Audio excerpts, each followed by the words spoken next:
दोनों सीटों पर चुनावी हलचल तेज है। प्रचार अभियान जोर पकड़ रहा है क्योंकि 3 नवंबर को दोनों सीटों पर उपचुनाव होने हैं। बेरमो से हमारे सहयोगी विपिन इस वक्त से जुड़े हुए हैं। विपिन का रुख करते हैं। विपिन, आज बेरमो में सीएम भी पहुंचेंगे, कई चुनावी सभाएं यहां पर भी होंगी ताकि कांग्रेस प्रत्याशी की जीत हो। उधर बीजेपी भी पूरी ताकत लगाती हुई नजर आ रही है। कितनी सभाएं आज हैं और किस तरह का उत्साह वहां की जनता में है इस उपचुनाव को लेकर?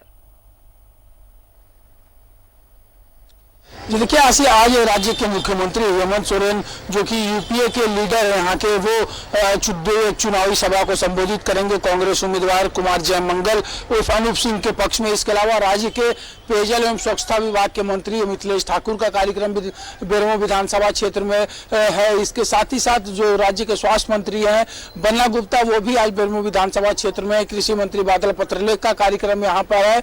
इसके अलावा कांग्रेस के जो तमाम शीर्षस्थ नेता है झारखंड में, उनका भी कार्यक्रम आज बेरमो में निर्धारित किया गया है। तो और अगर बीजेपी की तरफ से बात करें तो बीजेपी विधायक दल के नेता बाबूलाल मरांडी, बीजेपी के प्रदेश अध्यक्ष दीपक प्रकाश समेत अन्य बीजेपी नेताओं का कार्यक्रम भी बेरमो विधानसभा क्षेत्र में आज के लिए तय किया गया है। तो कुल मिलाकर ये समझा जा सकता है कि जो बचा हुआ 5 दिन है इस विधानसभा के उपचुनाव के लिए, 3 तारीख को चुनाव होना है और 1 तारीख तक चुनाव प्रचार की अंतिम तिथि है। तो उससे पहले दोनों तरफ से, चाहे वो एनडीए का खेमा हो या यूपीए का खेमा हो, दोनों तरफ से चुनाव प्रचार के लिए पूरी ताकत लगा दी गई है। उसी कड़ी में मुख्यमंत्री आज और कल यहाँ पर चुनावी सभा को संबोधित करेंगे। जहां तक अगर बात इस क्षेत्र के मतदाताओं की करें तो लगातार इस बात को लेकर इस विधानसभा क्षेत्र में चर्चा जरूर हो रही है कि आखिर किन परिस्थितियों के बीच में यहाँ पर उपचुनाव कराया जा रहा है। और साथ ही साथ जिस तरह से दोनों दल के उम्मीदवार लगातार क्षेत्र में सक्रिय हैं, उसने कहीं ना कहीं इस उपचुनाव को दिलचस्प भी बना दिया है। वाकई ये उपचुनाव दिलचस्प होता हुआ नजर आ रहा है और जनता के बीच भी जा रहे हैं। विपिन, आप उपचुनाव को लेकर बहुत उत्साह आमतौर पर ऐसा देखा जाता नहीं है, इस बार बेरमो में क्या नजर आ रहा है? देखिए, उपचुनाव इस बात पर निर्भर करता है आसिया कि आखिर किन परिस्थितियों के बीच में ऐसी नौबत आई। जहां तक अगर हम बात करें तो जिन 2 सीटों पर उपचुनाव झारखंड में हो रहे हैं, चाहे वो दुमका हो या बेरमो, दुमका में क्योंकि मुख्यमंत्री ने 2 सीटों से चुनाव जीता था तो ऐसे में उनको 1 सीट छोड़नी थी। तो उस परिस्थिति में उन्होंने 6 जनवरी को दुमका विधानसभा क्षेत्र से अपना त्यागपत्र दिया था और बरहेट से उन्होंने सदस्यता ग्रहण की थी। वहीं पर अगर बेरमो की बात होती है तो राजेंद्र प्रसाद सिंह जो कि 6 बार यहां से विधानसभा का चुनाव जीत हुए, बतौर विधायक उन्होंने विधानसभा में प्रतिनिधित्व किया था, लेकिन उनके आकस्मिक निधन की वजह से बेरमो की सीट जो है वो रिक्त हुई थी और वहां पर 3 तारीख को उपचुनाव होना है। तो ऐसे में दोनों सीटों की परिस्थितियां बिल्कुल अलग है। और बेरमो की अगर हम खास करके अगर बात करते हैं तो यहाँ पर इस बात को लेकर चर्चा चल रही है कि जो 6 बार का प्रतिनिधित्व जिस व्यक्ति ने किया था, उनके आकस्मिक निधन के बाद जो परिस्थितियां उत्पन्न हुई है, तो ऐसे में यहाँ के जो मतदाता हैं वो भी तमाम पहलुओं पर गौर कर रहे हैं कि आने वाले जो समय बचा हुआ है, जो 4.5 साल का लगभग का कार्यकाल इस विधानसभा क्षेत्र में नए विधायक का होगा, तो ऐसे में हर परिस्थितियों पर विचार करने के बाद वोट यहाँ पर होगी, ये लगभग तय माना जा रहा है। और जिन स्थिति के बीच में यहाँ अभी चुनाव हो रहे हैं और जो माहौल यहाँ पर देखने को मिल रहा है आसिया, वो यकीन मानिए कि 3 तारीख को जब यहाँ पर वोटिंग की शुरुआत होगी सुबह 7 बजे से लेकर शाम 6 बजे तक, उस बीच एक नया नजारा यहाँ पर आम चुनाव के विपरीत देखने को जरूर मिलेगा। बिल्कुल, आज बिहार में भी 71 सीटों पर चुनाव हो रहे हैं विपिन, और वहां पर भी जो तस्वीरें दिखी कोरोना की वजह से, वो तमाम गाइडलाइंस का पालन किया जा रहा है। तो इसमें मतदान में काफी देरी होगी, प्रक्रिया धीरी होगी। इसके लिए क्या उपाय और क्या तैयारियां प्रशासन की तरफ से हैं कि मतदान बहुत धीमी गति से ना हो और वो तेजी से हो?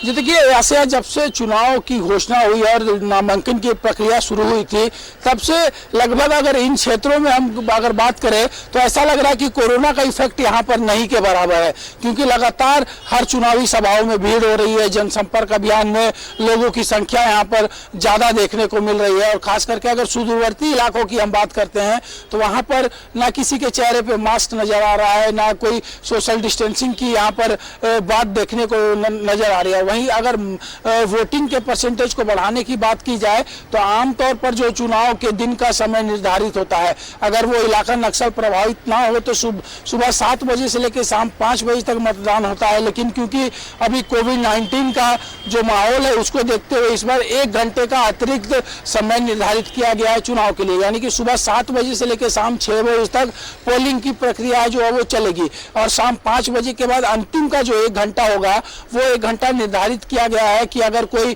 कोरोना पॉजिटिव मरीज वोट करना चाहे तो वो अंतिम के 1 घंटे में आकर अपने मतदान का प्रयोग कर सकता है। तो तमाम चीजों के लिए चुनाव आयोग ने गाइडलाइन तो जारी जरूर कर दिए हैं, लेकिन फिलहाल अगर हम इस उपचुनाव के माहौल में बात करें या फिर बिहार का जो नजारा सामने नजर आ रहा है उसकी बात करें तो शायद वो गाइडलाइन धराशायी होता स्पष्ट तौर पर नजर आ रहा है।